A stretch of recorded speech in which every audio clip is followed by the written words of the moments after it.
Você acompanha Êxodo 33, a partir do verso 14. Disse, pois, se é o Senhor. Então, por gentileza, coloca no verso 13, né, para a gente entender. Pronto. Agora, pois, se tenho achado graça aos teus olhos, rogo-te que me faça saber o teu caminho e conhecer-te-ei, para que ache graça aos teus olhos e considere que esta nação é o teu povo. Isso é Moisés falando para o Senhor. Agora vem a resposta do Senhor. Disse, pois, irá a minha presença contigo para te fazer descansar. Então lhe disse, se tu mesmo não fores conosco, não nos faça subir daqui. Como, pois, se saberá agora que tenho achado graça aos teus olhos, eu e o teu povo? Acaso não é por andares tu conosco, de modo a sermos separados, eu e o teu povo, de todos os povos que há sobre a face da terra? Você pode fechar seus olhos mais uma vez, em nome de Jesus? E vamos orar ao Senhor. Espírito Santo de Deus, que a tua palavra, Senhor, ela alcance o propósito pelo qual ela foi designada nessa noite. Que assim como foi determinado nos céus, seja assim efetuado na terra. E que o nosso coração seja impactado, que o nosso coração ele seja inflamado, que o nosso coração seja transformado por tua palavra, porque a tua palavra é a verdade. E a tua palavra é poderosa. Então nessa noite nos alcance com a tua palavra. E Espírito Santo de Deus, torna vivo a ministração. Torna vivo a tua palavra nessa noite em nossos corações, para louvor e glória do teu nome, em nome de Jesus. Amém. Amém, queridos? Amados, esse trecho que nós acabamos de ler faz parte de um momento muito triste da história de Israel. Um momento muito atípico da história do povo de Israel. O povo que havia achado graça aos olhos do Senhor. O povo que foi arrancado com mão poderosa das mãos de Faraó, da escravidão amarga do Egito. O povo que viu milagres estrondosos da parte de Deus, subjugando o Egito. Viram o imenso mar se abrir com seus próprios olhos, e aos pés enxutos puderam atravessar. O povo que viu este mesmo mar se fechando e tragando e aniquilando todo o exército inimigo. Esse mesmo povo que viu o maná cair do céu, que viu codornizes ser enviada como resposta à provisão do Senhor. Esse mesmo povo que viu água brotar da rocha. O mesmo povo que viu o Senhor transformando águas amargas em água potável no meio do deserto, para o pessoal beber, para o povo de Deus beber. O mesmo povo que viu com os próprios olhos milagres, que provaram da provisão, do cuidado do Senhor. Esse mesmo povo. Esse mesmo povo que foi levantado pelo próprio Deus diante de todas as nações da terra, de tal forma que todas as nações olhavam para Israel e temiam, porque sabiam que em Israel havia um Deus todo-poderoso. Esse mesmo povo que trilhou no deserto e viveu experiências muito desafiadoras, mas em cada uma delas viu milagres. Esse mesmo povo agora chegava ao pé do Monte Horebe, e a palavra do Senhor diz que quando eles chegaram ao pé desse monte, Moisés subiu ao monte para buscar do Senhor, para receber a direção do Senhor, para estar com Deus.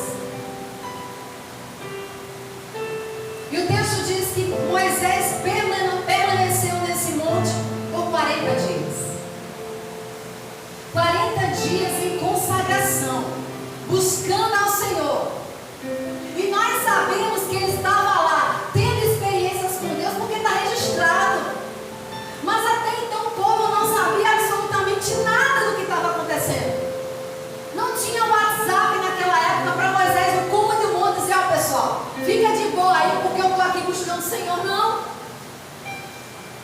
Nenhuma notícia por 40 dias. Moisés simplesmente desapareceu.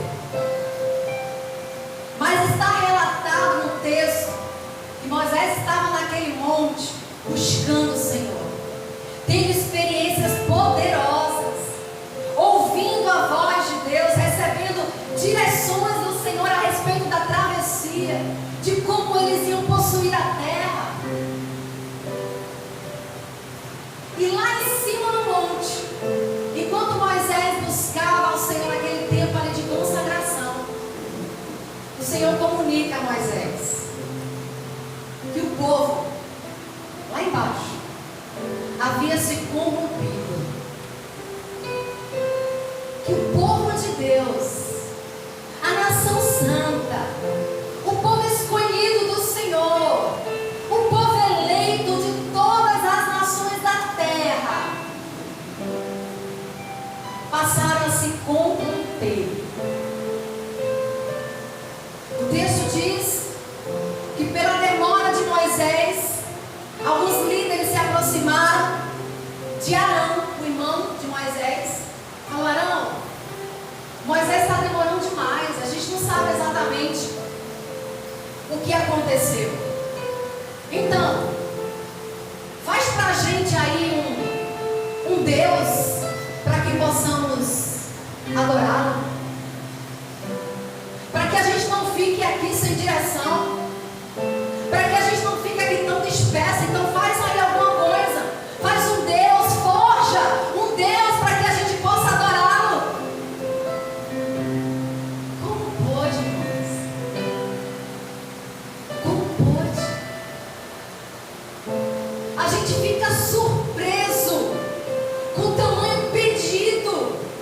Como é que o povo que experimentou, que provou, que viu Deus, que viu a mão poderosa do Senhor agora, dizia para Arão: faz alguma coisa, faz um Deus, faz um ídolo, para que a gente possa se prostrar e adorar.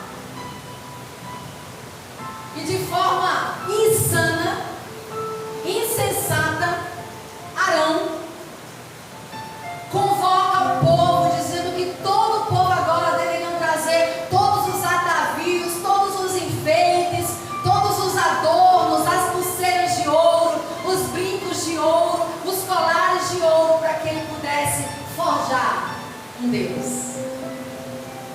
E foi exatamente o que ele fez.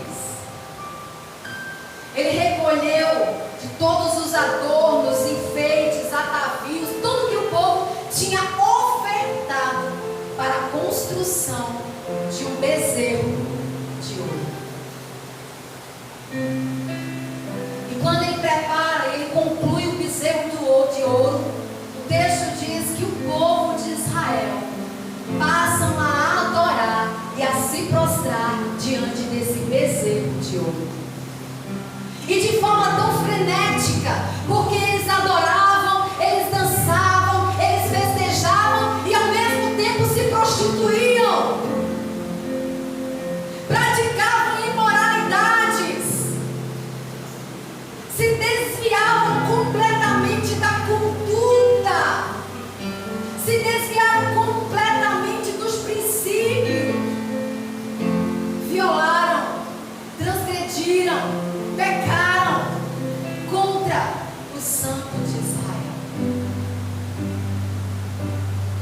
Então lá no cume do monte,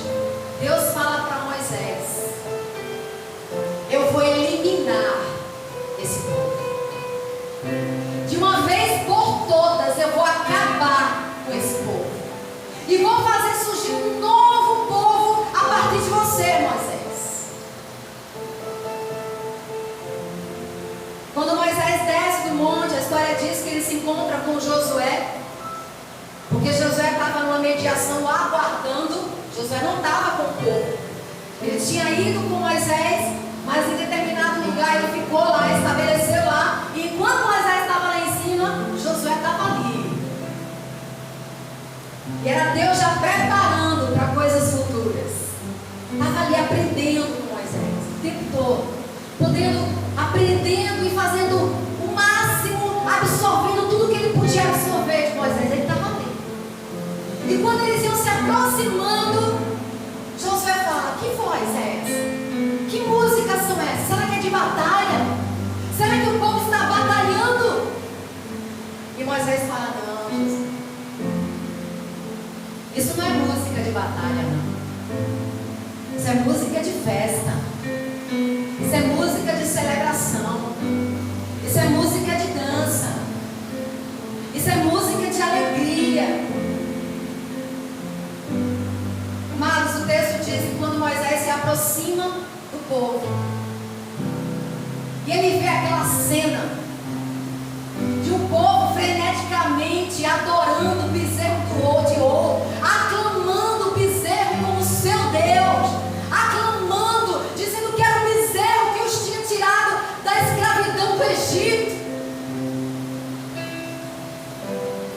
O texto diz que Moisés é tomado de uma ira, que ele quebra as pedras que Deus havia escrito, as pedras do mandamento, as tábuas da lei. Quando ele vê aquela cena terrível de idolatria, de imoralidade, de promiscuidade, ele quebra as pedras da lei, afronta ao Deus de Israel. E é nesse contexto que está o texto que nós acabamos de ler. O Senhor fala: olha, Moisés, eu não vou mais com vocês. Meu limite foi até aqui, daqui eu não vou mais. Eu não vou continuar com esse povo rebelde. Eu não vou continuar com esse povo idólatra. Eu não vou continuar com esse povo de dura cerviz. Eu não vou continuar. Porque se eu continuar com esse povo, eu vou consumi-los. Se eu continuar com esse povo, eu vou destruí-los. Então eu faço aqui, Moisés. Agora não se preocupa não, porque aquilo que eu prometi vai se cumprir. Eu falei que vocês vão possuir a terra, vocês vão possuir. Vocês vão entrar na terra que manda leite e mel, como eu prometi. Vocês vão alcançar a promessa como eu prometi. Eu vou aniquilar os inimigos de vocês como eu prometi. Vou dar vitória como eu prometi. Porém, eu não irei mais com vocês. Aquela presença. Ontem mesmo eu já me teve compartilhando aqui esse texto. Qual foi o texto lá, o capítulo? Da Sassa 13. Momento daquela voz, daquela presença gloriosa que estava sobre aquela sarça que queimava, mas não se consumia. Essa presença não estaria mais. Aquela presença revelada naquela proteção através do sangue do Cordeiro, livrando o povo do anjo da morte, não estaria mais. Aquela presença que livrou, que cuidou, que protegeu o povo de Israel de todas as pragas do Egito, não estaria mais. Aquela presença materializada daquela nuvem durante o dia, aquela coluna de fogo durante a noite, para os aquecer, para os guiar, para os dirigir, não estaria mais. Aquela presença que ia diante deles, aniquilando todos os adversários e inimigos, não estaria mais. Aquela presença que fazia o povo de Israel ser quem era. não estaria mais. Afinal, se não fosse o Senhor, quem seria Israel? Uma nação simples, que não tinha nenhum poder aquisitivo. Eu falo de armamento bélico. Não era uma nação poderosa. Diante de todas as nações da terra, quem era Israel? A única glória que havia sobre Israel era a presença do seu Deus. E essa mesma presença não estaria mais. Quem seríamos nós, queridos, se não fosse o Senhor? Onde nós estaríamos hoje? O que seria das nossas vidas se não fosse o Senhor? Se não fosse o Senhor nos poupando das sequelas, das decisões equivocadas que tomamos, o que seria de nós? Se não fosse o Senhor nos livrando e nos poupando das posturas precipitadas, se não fosse o Senhor? Se não fosse o Senhor sendo gracioso nas nossas limitações, nas nossas fraquezas, se não fosse o Senhor, o que seria de nós? O verso 3, coloca aí, Jaime, por favor. Capítulo 33. Se não fosse o Senhor.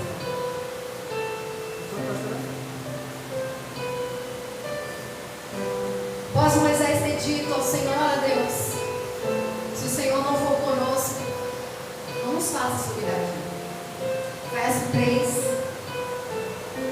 Agora tenho achado graça aos teus olhos, rogo-te que me faça saber o teu caminho e conhecer-te-ei, para que aches graça aos teus olhos e considere que esta nação é o teu povo. Por favor, já no próximo. Verso 14. Disse, pois, irá minha presença contigo para te fazer descansar. Verso 15. Então disse o Senhor: se tu mesmo não fores conosco, não faça subir daqui. Verso 16. Como, pois, saber agora que tenho achado graça aos teus olhos, eu e o teu povo? Acaso não é por andares tu conosco, de modo a sermos separados, que eu e o teu povo de todos os povos que há sobre a face da terra? Acaso não é que o Senhor está conosco que faz a diferença? Acaso não é a tua presença conosco que nos faz ser quem somos? É isso que nos faz diferentes. É essa presença. É essa presença. Mas diante de Moisés, o Senhor fala: olha, eu não vou mais. Essa presença é embora. Não estaria mais com eles, não estaria mais. Em outro episódio, lá em Josué capítulo 7, o povo de Israel mais uma vez experimentou a trágica consequência de estar sem a presença do Senhor. O povo estava diante de uma nação muito menor, muito mais fraca, uma nação pequena chamada Ai. Quem era Ai? Uma nação insignificante, que não tinha nada de grandioso nela, ao contrário. Qualquer nação poderia subjugá-la facilmente. Mas a história diz lá em Josué que vergonhosamente Israel apanhou feio dessa nação. Perderam a batalha de forma humilhante. Sabe por quê? Porque Deus havia falado: enquanto houver pecado no meio do povo, eu não estarei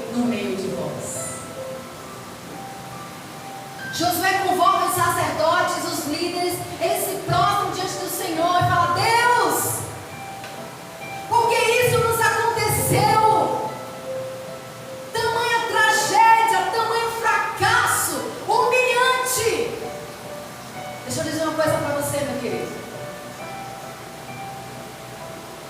O único futuro que o pecado nos dá é esse. É fracasso. É tragédia. É humilhação. E é vergonha. É a única coisa que a gente consegue colher do pecado. E quando o povo estava lá se humilhando, Deus se levanta e fala assim: se vocês não se consertarem, se vocês não tirarem o pecado do meio de vocês, eu não estarei no meio de vós. Porque onde há pecado, o Senhor não habita. Queridos, não vale a pena seguir em frente. Não vale a pena avançar. Não vale a pena dar um próximo passo se Deus não for contigo. Não vale a pena. Não vale a pena nenhuma proposta, não vale a pena nenhum sonho, não vale a pena nenhum projeto. Se Deus não for contigo, você está fadado ao fracasso. Moisés bem sabia disso.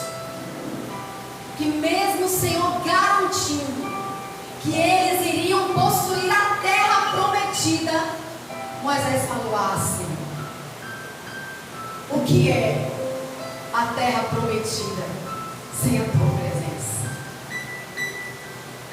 O que é estarmos de posse da vitória se o Senhor não estiver conosco, celebrando a tua presença conosco? Que vale isso? O que vale conquistar o mundo inteiro e perder a própria alma? Sem a presença do Senhor, nossos planos mais bem elaborados estão fadados ao fracasso. Sem a presença do Senhor, o nosso chão mais firme, que a gente considera como firme, é abalado. Sem a presença do Senhor, as nossas certezas e convicções viram fumaça. Sem a presença do Senhor, não há vitória sem o Senhor. Não há conquista sem a presença do Senhor. Não há crescimento sem a presença do Senhor. Não há esperança sem a presença do Senhor. Não há cura, não há libertação, não há plena satisfação, não há felicidade, não há restauração, não há possibilidade de mudança sem a presença do Senhor. Não chegaremos a lugar nenhum. Então, gentilmente, eu quero lhe dar um conselho nessa noite. Sem Deus, nem tente. Sem Deus, nem tente. Você pode olhar para essa pessoa que está do seu lado, por gentileza, e gentilmente dizer para ela: sem Deus, nem tente. Porque se você tentar sem Deus, todas as suas tentativas serão fracassadas. Não adianta. Não vale a pena prosseguir. Não vale a pena dar um passo sequer. Não vale a pena avançar se a presença de Deus não for contigo. Sem essa presença, as nossas músicas não terão virtude alguma. Sem essa presença, as nossas mensagens, as nossas pregações, as nossas profissões de fé não vai ter poder nenhum. Sem essa presença, os nossos cultos serão vazios.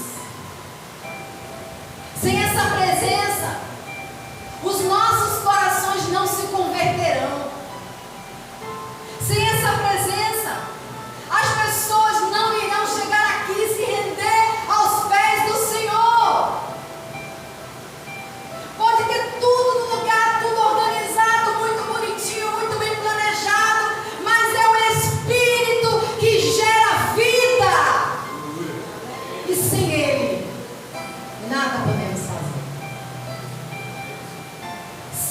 Ele, nada podemos fazer. Qualquer tentativa de boa ação que dependa apenas da nossa força ou da força do nosso braço é fracasso na seta.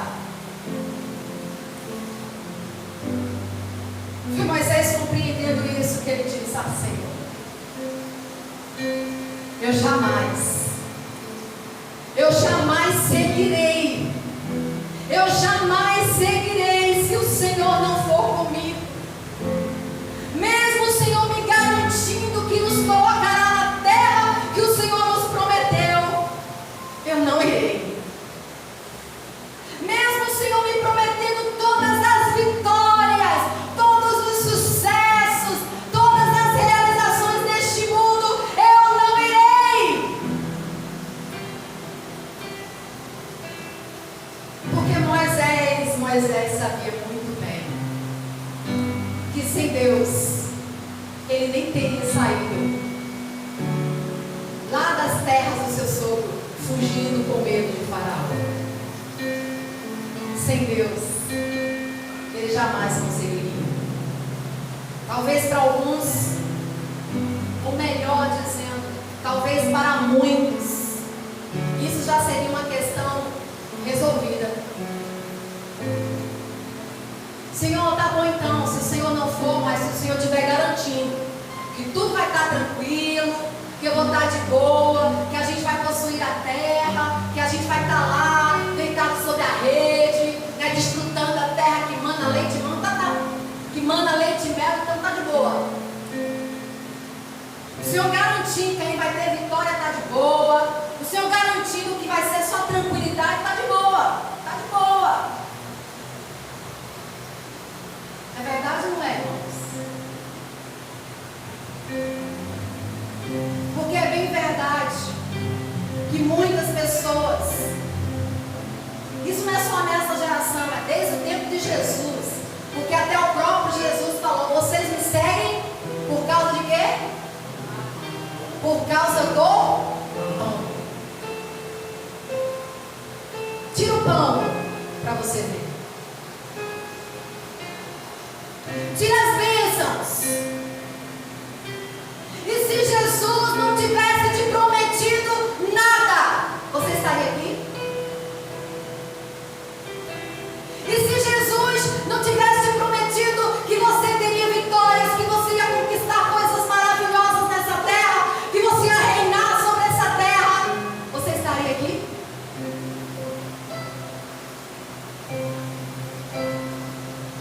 Nem Jesus se surpreendeu com isso, amados. Vocês só me seguem por causa do pão. E é por isso que muitas vezes as pessoas chegam na igreja e se frustram, porque acham que nunca vai faltar pão.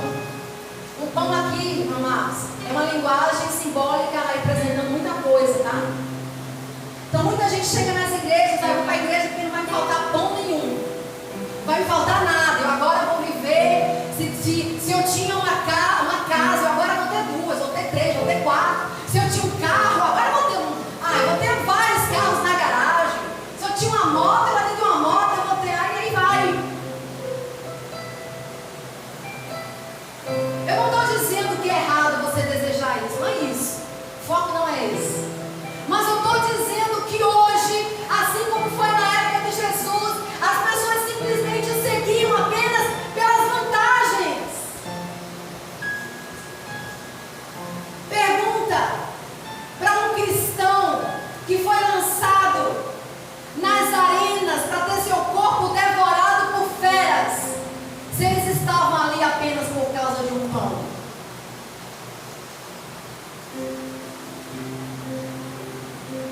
Eram pessoas que entendiam que me falte qualquer coisa, Jesus, até mesmo um pão, mas não me falta a tua presença.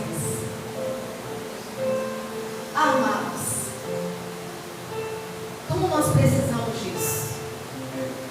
Como nós precisamos ainda aprender o que é a presença de Deus? O que a presença de Deus faz em nossas vidas?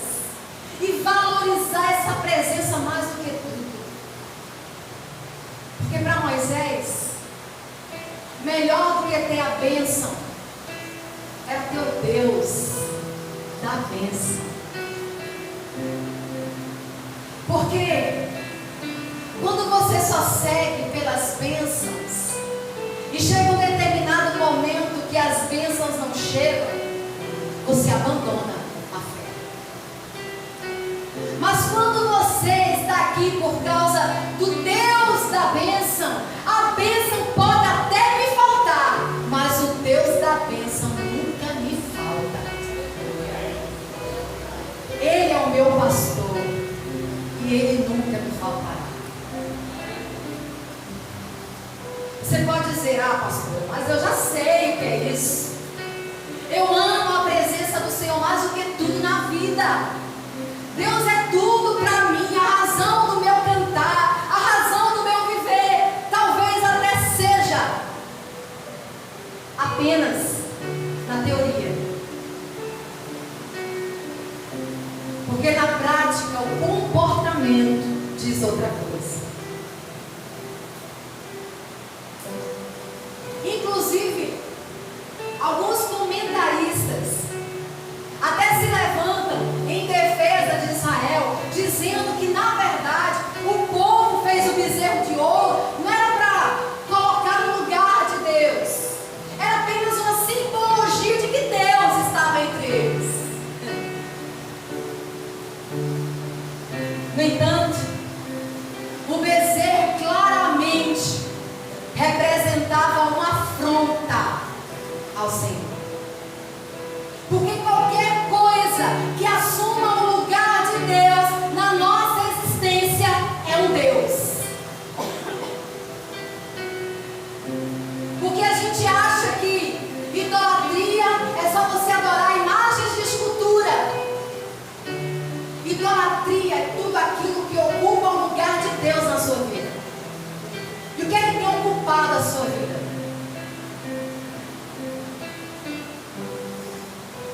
Por causa disso, eles perderam aquilo que eles tinham de mais importante. Por causa disso, eles perderam a glória que eles tinham, que era a presença do Senhor. E deixa eu dizer uma coisa para você, isso é totalmente possível. Tem muita gente achando que está na igreja, cultuando, adorando o Senhor, mas a presença de Deus já se ausentou há muito tempo. Porque é possível. Tem muita gente achando que adorar a Deus de um jeito, ou de qualquer jeito, ou do meu jeito, eu posso adorar. E Deus já se ausentou há muito tempo. E isso é totalmente possível. Eu posso vir à igreja todos os dias, eu posso cantar e conhecer todas as canções, eu posso conhecer a letra de todo o hinário da harpa cristã, eu posso fazer tudo exatamente como a regra diz que tem que ser feita, e fazendo tudo isso sem a presença de Deus.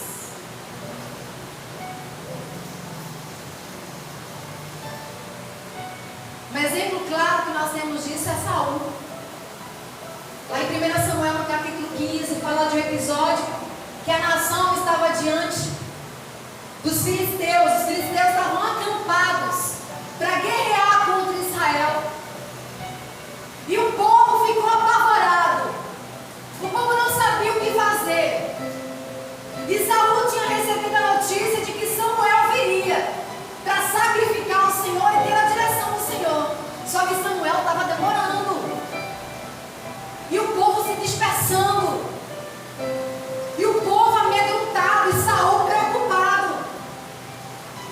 E Samuel demorou tanto que Saul resolveu simplesmente ele mesmo levantar um altar ao Senhor e sacrificar e oferecer holocaustos ao Senhor.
mas Ele é santo. Ele é santo. E com Deus não se brinca. Deus é santo. Talvez coisas piores ainda não te alcançaram, porque Deus tem te poupado. Deus tem te poupado por graça. Mas esse mesmo povo que Deus amou e separou e escolheu e disse: esse é o meu povo, esse é o povo a quem escolhi, e esse mesmo povo se levantou contra ele, esse mesmo Deus declarou: eu não irei mais, não porei mais as minhas mãos sobre esse povo. Nenhum ato externo de religiosidade compensa uma vida de desobediência. É possível sim nós levantarmos as mãos sem a aprovação de Deus. É possível sim eu cantar, eu tocar, eu pregar, eu declarar as verdades do Senhor, eu falar, eu fazer qualquer outra coisa, eu servir na igreja e fazê-lo sem a aprovação de Deus. É possível. É totalmente possível. Mas deixa eu dizer uma coisa para você. Não vale a pena. Não vale a pena. Nós temos aqui algumas lições muito poderosas nesse texto. E a primeira delas que eu quero trazer para você nessa noite: cuidado, amados, para não perder a presença de Deus na sua vida. Cuidado. O texto deixa claro aqui que o Senhor afasta a presença dele. Lá no capítulo 32, verso 1. Justamente por causa da impaciência, o povo foi levado a pecar contra o Senhor, a abandonar o Senhor e se voltaram para outros deuses. E não para só aí. Porque eles não só adoravam, né, o bezerro de ouro, como eles passaram a também se prostituir. Porque pecado faz isso. Pecado, o texto lá dos Salmos fala: um abismo chama outro abismo, chama outro abismo. E aquilo que você diz não é nada demais, vai te afundando cada vez mais. Eles se entregaram à imoralidade, porque pecado faz exatamente assim. Você vai abrindo mão aqui, vai relevando uma coisa ali. Daqui a pouco aquilo que era santo para você já não é tão importante. Afinal, isso aqui também não é tão pecado como é pregado na igreja. E a gente começa a relativizar o pecado. Afinal, todo mundo faz. Todo mundo pratica. Afinal, isso é normal na vida de todo mundo. Por que eu não posso fazer? E a gente começa relativizando. Porque é isso que o pecado faz. Ele começa a cauterizar a nossa mente. Ele começa a enrijecer o nosso coração. A gente passa a ficar endurecido. E aquilo passa a não nos incomodar mais. Isaías 59, a partir do verso 1 diz: eis que a mão do Senhor não está encolhida para que não possa salvar, nem os seus ouvidos agravados para que não possa ouvir, mas as vossas iniquidades fazem divisão entre vós e o vosso Deus, e os vossos pecados encobrem o seu rosto de vós para que não ouçam. A segunda coisa que eu entendo aqui, e você também pode estar pensando assim: ah, pastora, mas eu não estou afastado da presença de Deus, eu não estou longe da presença do Senhor. Começa a refletir como tem andado, como você tem andado. Começa a refletir nas escolhas que você tem feito, nas decisões que você tem tomado. É para a glória de Deus? Mas se porventura hoje você perceba que essa presença está ausente, o próprio texto, ele traz uma lição aqui tremenda de como a gente resgatar a presença de Deus. No verso 4, o texto diz que ouvindo o povo essas más notícias. Que notícias são essas? Que Deus não estaria mais com eles. Nos versos anteriores do texto que nós lemos, quando eles ouvem essa dura mensagem, olha, Deus falou que não estará mais com vocês. Aí o texto diz que o povo, quando ouviu essas notícias, põe-se a prantear e se arrepender. E aqui está o princípio que nós precisamos aprender. A primeira coisa que nós precisamos aprender é que se eu me encontro hoje ausente dessa presença, se eu me encontro hoje longe dessa glória, dessa Shekinah, então a primeira coisa que eu entendo que eu tenho que fazer é me arrepender. Arrependimento. Não há possibilidade de retomada, não há possibilidade de despertamento, não há possibilidade de progresso, não há possibilidade de crescimento espiritual, não há possibilidade de crescer espiritualmente se não houver arrependimento. Você pode chegar aqui, achar tudo muito bacana, muito agradável o louvor. Eu gosto muito daquela música, pastora. Vamos cantar, a gente louva, eu acho lindo. Mas aí no seu coração não houver arrependimento pelos seus pecados, a glória e a presença do Senhor não estará mais.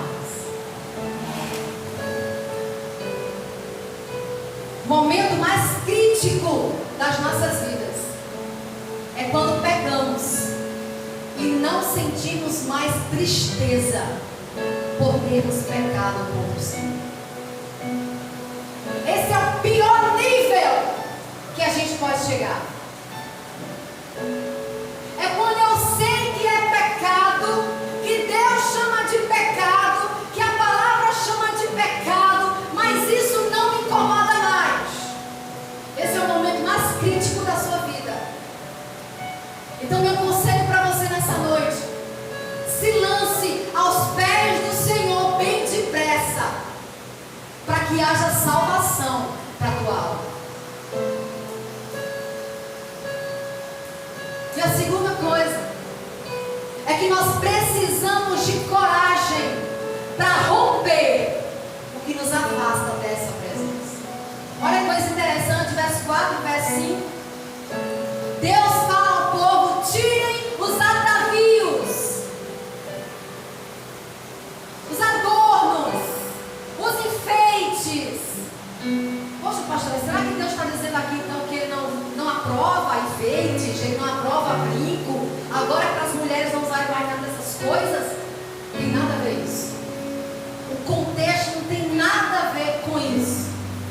O contexto tem a ver aqui com quebrantamento, com arrependimento. A palavra aqui, atavios, que fala de enfeites, que fala de adornos, no texto tem uma conotação de festividade, de alegria, de celebração. Afinal, nós mulheres, quando é celebração assim, a gente gosta de arrumar um pouquinho, né? Mas o que Deus estava dizendo aqui, olha, não é momento para isso. Não é momento de festa. Não é momento de celebração. Não é momento de você estarem se enfeitando. Porque o momento agora é de choro. O momento agora é de arrependimento. O momento agora é você tirarem todos os atavios e se vestirem de pano de saco e cinza.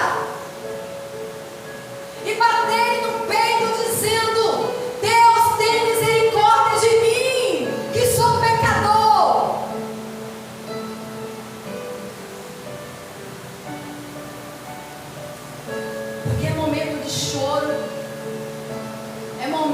jejum, é momento de pranto, é momento de rasgar as nossas vestes na presença do Senhor e nos humilharmos na presença dEle, clamando: Deus, tem misericórdia de mim. Se humilhem, humilhai-vos na presença do Senhor, diz o texto. Humilhai-vos na presença do Senhor. Os atavios e os enfeites também nesse texto, ele traz uma conotação, amados, simbolicamente, quando o povo foi construir, quando Arão foi forjar o bezerro, o que foi que ele usou? Os atavios. O que foi que ele usou? As joias, as pulseiras de ouro, os brincos de ouro, e tudo mais. Então, continuar usando aquilo era como um tipo de emblema, parecia ser um vínculo ao pecado que vocês cometeram. Não tirem, rompam com isso. Tudo aquilo que traz uma conotação de pecado, rompa, se desliga, deixa para trás, porque não te pertence mais. Aquilo que é motivo da tua queda, aquilo que foi a razão do teu fracasso, aquilo que foi o motivo do teu distanciamento, então rompa.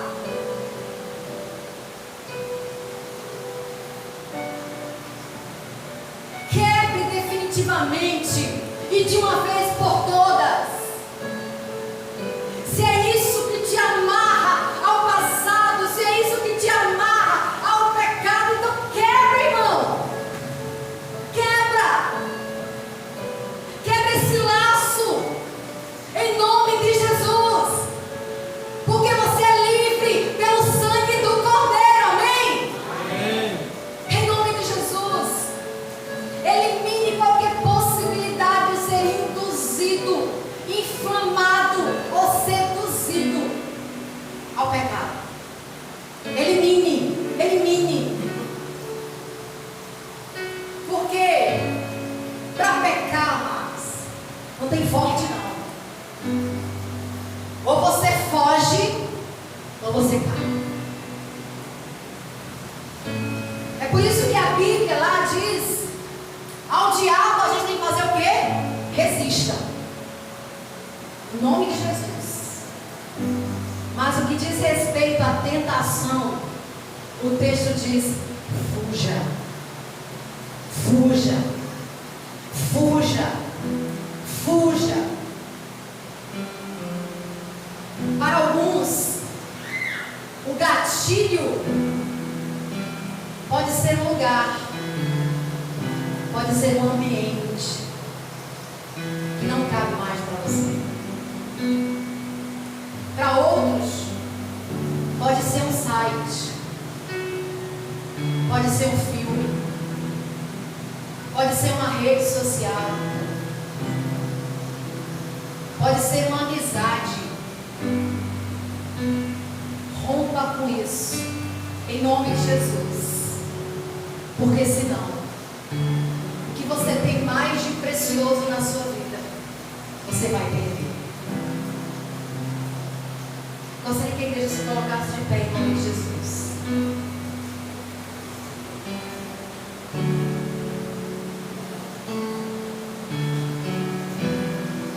Sabe como é que eu enxergo essa palavra hoje? Sabe aqueles remédios bem amargos? Sabe aqueles remédios que quando o médico passa você fala: eita, que esse é terrível. Deixa eu lembrar de um, dipirona em gota. Parece um purgante, né? Eu enxergo hoje essa ministração como um remédio que parece ser amargo, mas é para curar você. É para curar você. E não é assim que a gente faz. O médico diz: você vai ter que tomar, meu irmão.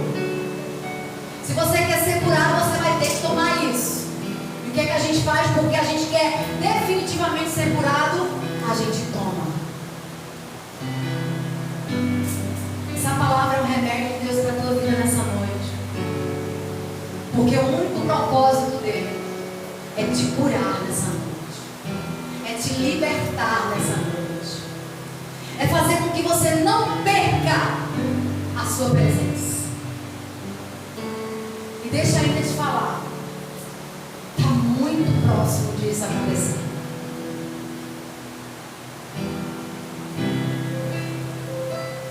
Não decaia da graça. Não queira decair da graça, porque vai ser amargo demais para você. Fecha teus olhos em nome de Jesus. Eu já poderia começar dirigindo a oração, mas eu vou deixar para esse momento alguns minutos apenas, porque a gente tem para você refletir. Sabe aquele momento de introspectiva?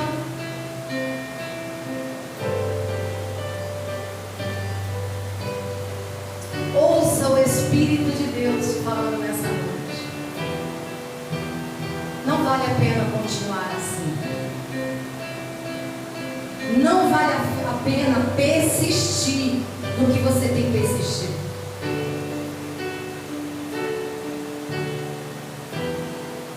Não queira que o Espírito Santo se ausente de você. Não queira. Para Moisés, esse seria o pior castigo na vida de alguém, é estar sem a presença de Deus. Para Davi, não retires de mim o teu Espírito, Deus. Não retires de mim a alegria da salvação. Não retires.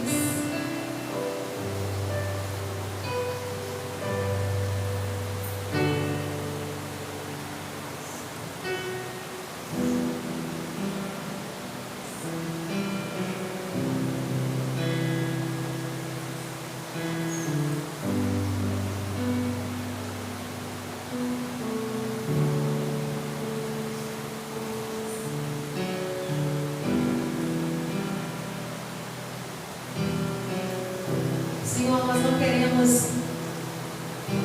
sermos precipitados, Deus. Não queremos.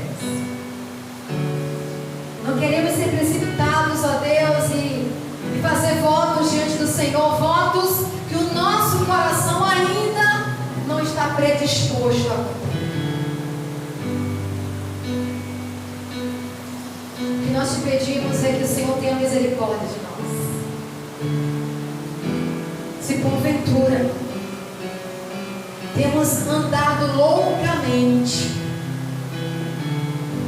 se porventura temos sido insensatos por demais,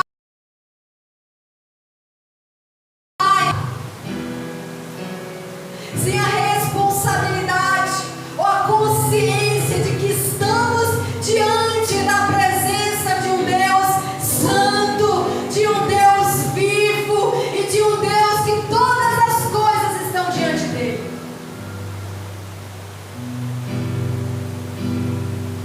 Nos perdoe.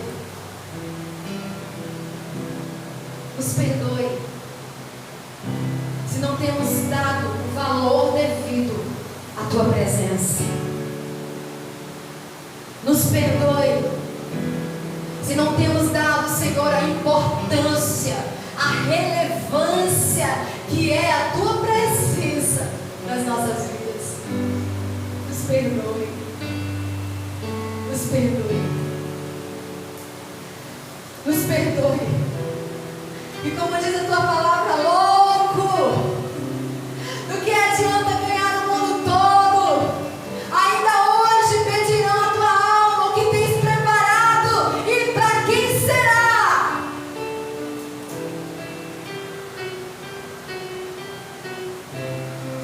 Que o nosso coração se volte para ti, que os nossos olhos se voltem para ti, ó amado das nossas almas, desejado de todas as nações, o Senhor das nossas vidas, o Senhor que dá a vida.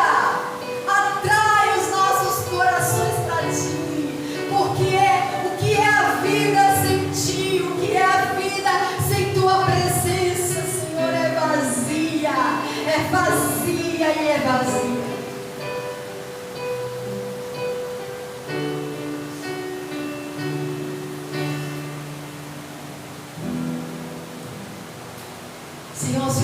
não for conosco, então não nos deixe ir.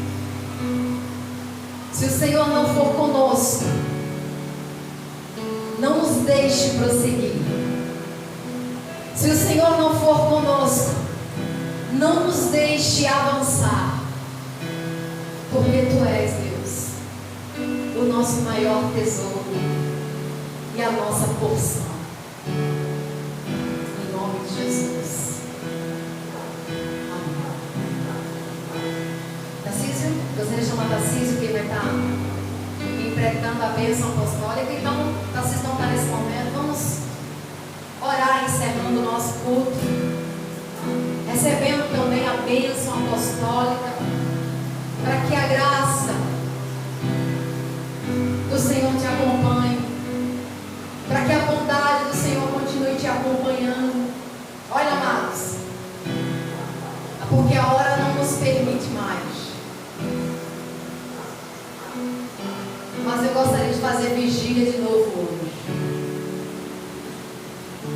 só para poder estar na presença do Senhor, dizendo: a quem tenho eu no céu, Deus, além de Ti?